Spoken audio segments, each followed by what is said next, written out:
At we will tinitignan natin ang mga ginagawa ng ating mga karatig bansa such as Thailand, such as Indonesia, such as Vietnam.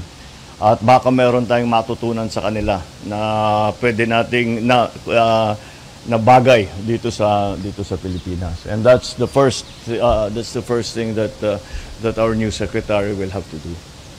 Thank you, Mr. President. Yeah. Mr. Kenneth Paciente of PTV4.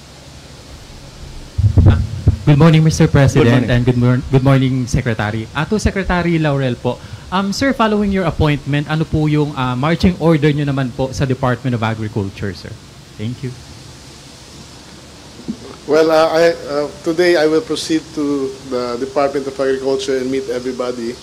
Well, ang hingin ko lang sa kanila talaga sa ngayon is their full cooperation dahil importanteng buo ang departamento sa isang goal, no, which is basically modernization at increase of production.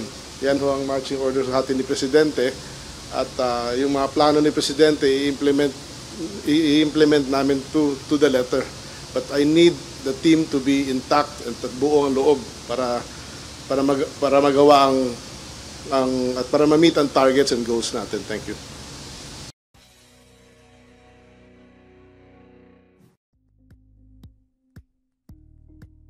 Thank you for watching Politico TV. Please like and subscribe to our channel for more videos.